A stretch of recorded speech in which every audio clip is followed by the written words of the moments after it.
Magandang araw at gabi mga kapatid. Ang una nating talakayin ngayon,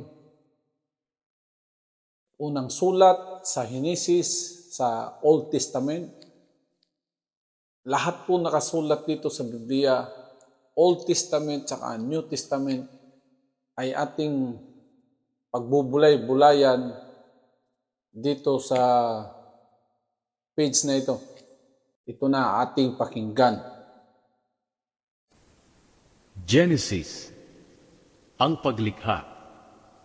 Unang kabanata. Nang pasimula, nilikha ng Diyos ang langit at ang lupa. Ang mundo noon ay wala pang anyo at wala pang laman. Ang tubig na bumabalot sa mundo ay balot ng kadiliman, at ang Espiritu ng Diyos ay kumikilos sa ibabaw ng mga tubig. Sinabi ng Diyos, magkaroon ng liwanag, at nagkaroon nga ng liwanag. Nasiyahan ng Diyos sa liwanag na nakita niya. Pagkatapos, inihiwalay niya ang liwanag sa kadiliman.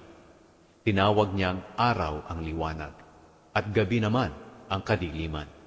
Lumipas ang gabi at dumating ang umaga. Iyon ang unang araw. Pagkatapos, sinabi ng Diyos, magkaroon ng pagitan na maghihiwalay sa tubig sa dalawang bahagi, at nagkaroon nga ng pagitan na naghihiwalay sa tubig sa itaas at sa tubig sa ibaba. Ang pagitang ito'y tinawag ng Diyos na kalawakan. Lumipas ang gabi at dumating ang umaga. Iyon ang ikalawang araw. Pagkatapos sinabi ng Diyos, magsama sa isang lugar ang tubig sa mundo para lumitaw ang tuyong bahagi. At iyon nga ang nangyari. Tinawag niyang lupa ang tuyong lugar, at dagat naman ang nagsamang tubig. Nasiyahan ng Diyos sa nakita niya. Pagkatapos sinabi ng Diyos, magsitubo sa lupa ang lahat ng uri ng halaman, ang mga tanim na nagbubunga ng butid, at ang mga punong kahoy na namumunga ayon sa kani-kanilang uri, at iyon nga ang nangyari. Tumubo sa lupa ang lahat ng uri ng halaman, ang mga tanim na nagbubunga ng butid, at ang mga punong kahoy na namumunga ayon sa kani-kanilang uri.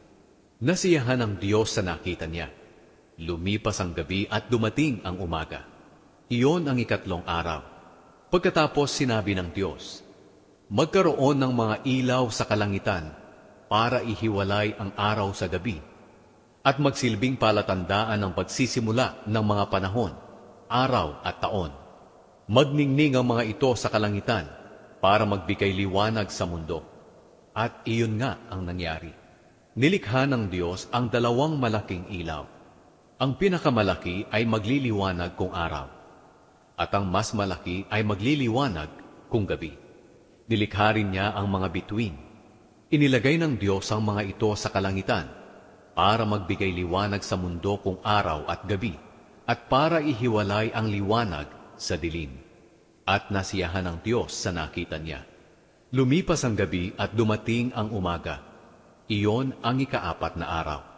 Pagkatapos sinabi ng Diyos, magkaroon ng iba't ibang hayop sa tubig, at magsilipad ang iba't ibang hayop sa himpapawid. Kaya nilikha ng Diyos ang malalaking hayop sa dagat, at ang lahat ng uri ng hayop na nakatira sa tubig, at ang lahat ng uri ng hayop na lumilipad. Nasiyahan ng Diyos sa nakita niya, at binasbasan niya ang mga ito. Sinabi niya, magpakarami kayo, kayong mga hayop sa tubig at mga hayop na lumilipad. Lumipas ang gabi at dumating ang umaga.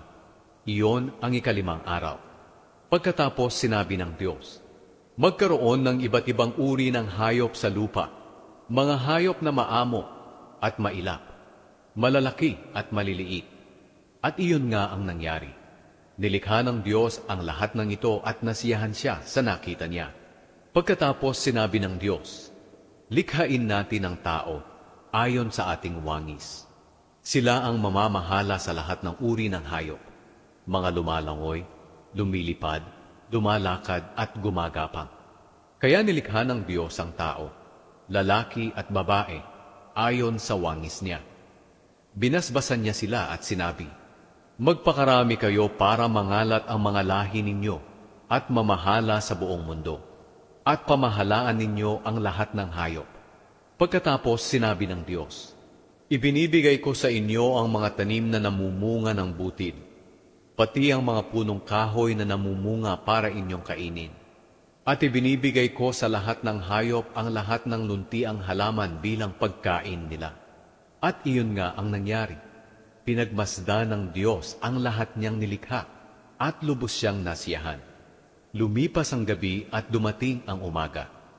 Iyon ang ika-6 na araw. Ikalawang kabanata. Natapos likhain ng Diyos ang kalangitan, ang mundo at ang lahat ng naroon. Natapos niya ito sa loob ng 6 na araw at nagpahinga siya sa ika-7 araw. Binasbasan niya ang ika-7 araw at itinuring na di pangkaraniwang araw. Dahil sa araw na ito, nagpahinga siya nang matapos niyang likhain ang lahat. Ito ang salaysay tungkol sa paglikha ng Diyos sa kalangitan at sa mundo.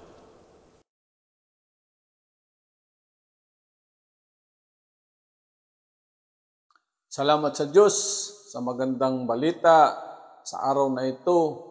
Hinihikayat ko kayong lahat manood at makinig sa kasaysayan at sa katotohanan sa nakasulat sa banal na aklat. Araw-araw akong magbibigay ng sinasalaysay at pagbubulay-bulay kaugnay sa ating buhay. Pagkaloob ng Diyos, bukas, sa ganitong oras, sa susunod na kabanata. Hanggang sa muli, bye-bye. God bless us.